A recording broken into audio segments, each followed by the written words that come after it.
Hello and welcome to another episode of the Thesynapse e-learning series, where we'll be focusing upon the impact of a CT-based approach on the diagnosis and management of chest pain. So with us today we have Dr. Luise Reichmuth. Thank you for accepting our invitation and being with us here today. She's a cardiac and general radiologist with a particular interest in cardiac CT and MRI. And on to my first question. Recent advances in computed tomography has made high-resolution, non-invasive coronary angiography possible. What can you tell us to explain this procedure and how is it of benefit in certain patients? So a CT coronary angiogram is basically a non-invasive angiogram of the coronary arteries.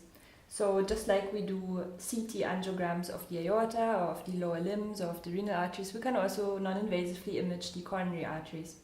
And the process is very similar to any other CT. Patients come to the medical imaging department. They are prepared, screened for any contraindications to CT scanning, and they get a cannula inserted, and then they receive contrast through this cannula, and the scan is done. The scan itself takes less than a second in most cases. The only difference is that CT coronary angiography is ECG gated, so we need to hook up the patient to an ECG, and in order to get better image quality, we need to slow down the patient's heart rate if it's not already slow. So we usually aim for heart rates of 60 beats per minute or less. Some patients have naturally a low heart rate, so in those cases we can just go ahead straight away. In other patients, we need to give beta blockers prior to the exam, and in these cases the patients will have to wait for a while for the beta blocker to start working. So that's the main difference. This is why these exams take a bit longer sometimes. I'd also like to point out that there's another type of CT scan for the heart, which is a CT calcium score. And CT calcium scores don't involve contrast, so we don't need to cannulate the patients. We don't need to screen them for contraindications to IV contrast, and it's an even faster and simpler test. I'll go into the different indications for this later. And finally, radiation doses for these scans have decreased a lot in the past years. Initially, this used to be a high-dose test. Nowadays, the dose ranges between 1 and 5 millisieverts, and we've audited ourselves, and we reach similar doses as published in the literature. And this makes it an intermediate dose examination, like a CT brain or a lumbar spine X-ray. So, in fact, the radiation dose nowadays is not that high anymore. And doctor, from a clinical point of view and a practical aspect, in what scenarios can this technology, CT core angio, be applied? So, again, I'll just point out the different applications for calcium scoring and CT coronary angiography because there's some confusion about this. So, CT calcium scoring, the non-contrast test, which I mentioned, is usually used in risk assessment. So this is to assess the risk for future cardiovascular events in patients who often are asymptomatic, who don't have any chest pain, and we just want to see how high their risk is for cardiovascular disease, because this is the best indicator of future risk. And whereas CT coronary angiography is usually used in patients with chest pain. So patients who present to their doctor with chest pain, which could be of cardiac origin. So CT coronary angiography is a very good test to check whether the patient has any coronary artery disease or not. And in fact, when using CT coronary angiography, what is the sensitivity and specificity of actually diagnosing a coronary artery disease? So sensitivity and specificity is high, especially sensitivity is very high. Studies have shown that it's over 90%. And specificity is slightly lower at around 79%. So this is a very good test to exclude coronary artery disease, to see if the patient has any coronary artery disease or not. Then if patients have coronary artery disease, especially if it's more severe, it may be difficult to say whether the stenoses are hemodynamically significant or not. And in these cases, we often refer patients to other tests. But it's a very good first test, especially in low and intermediate risk patients. And the way this is determined is usually with using clinical risk scores. So patients are divided into low, intermediate or high risk according to their age, gender and presence of any risk factors. And usually if the patient is low or intermediate risk, CT is a very good first test to do, because then we can either stop there or manage according to the findings of the CT.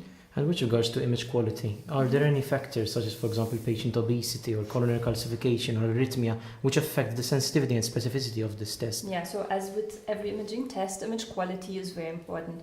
And certain factors can reduce image quality. And you mentioned a few factors which can reduce the image quality in CT. So very obese patients may have lower image quality than normal BMI patients. Having said that, sometimes we still get good images, so it's not an absolute contraindication, but if you refer a patient who's very overweight, you have to be aware that image quality would be reduced, but this is almost the same in all imaging tests.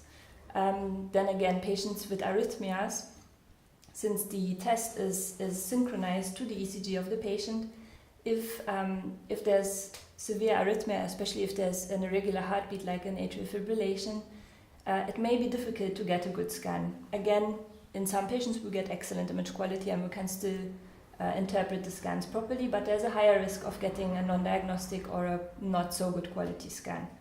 And finally, if there's a lot of calcification, again, it can be difficult to interpret these scans. Not always, but sometimes we need to refer for other tests after the CT. And if I'm referring a patient for this CT core angio, what is basically the limitations of this test? What are the absolute contraindications which I should look out for? So really, I wouldn't say that there's any complete absolute contraindication. It always depends on the case. So usually in most CT scans we look at renal function as an issue. So if the renal function of a patient is very poor, this is a contraindication to intravenous contrast for all CT scans, and also including CT coronary angiography. So if patients have mildly or moderately impaired renal function, that's not a problem, because usually with oral hydration we can prepare them and hydrate before and after the scan, and this is well tolerated. If the patient has very poor renal function, usually then we either do a different test, if we can do something else, or else we prehydrate them as inpatients or give N-acetylcysteine. So we discuss these cases then with the referrers and see what plan we can come up with. And you've mentioned other tests, including other diagnostic tools. What is the advantage of using CT coronary angiography when compared to other tests which are currently available?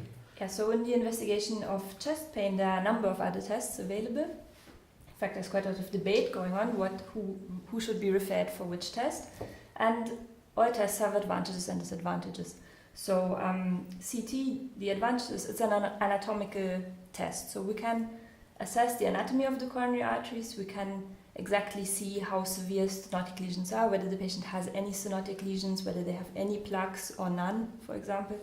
And we can also see the tissues around the heart. So sometimes chest pain can be caused by other pathology, pericardial pathology, lung pathology, hiatus hernias. So in these cases, we can also see other pathology which may be responsible for the patient's symptoms. On the downside, the test involves some radiation, not a lot, but it does involve some radiation. Other tests like echocardiography or MRI don't, or stress ECG. So this is something to keep in mind in the radiation-sensitive population, young patients or people who have had a lot of exposure to radiation in the past. So we usually tailor the test according to the different features of that case. Exactly. And how do you see this technology develop in the coming years, particularly here in Malta? So the service for cardiac CT started in Malta about 2 years ago. We initially scanned our patients in Gozo because the Gozo General Hospital had the best CT scanner. Now a few months ago we got a new state-of-the-art, very high-end CT scanner at Mater Dei, and since then the service has moved to Mater Dei Hospital. And in fact, the service has gained a lot of momentum. Initially we used to scan about 5 patients per week on average. Now it's gone up to about 15. And referrers are starting to appreciate the advantages of this test, and it's being used more and more. I think in the future, one development that I believe will happen, maybe not in the next few years, but probably in the next 10 years, would be using cardiac CT in the assessment of acute chest pain, so patients who present to the emergency department. Because there have been studies which have shown that CT can be used in the assessment of these patients, and if it shows that there is no coronary artery disease, it's been shown that it's safe to discharge patients based on this normal CT result, and it saves a lot of time, and it reduces the amount of admissions for acute chest pain.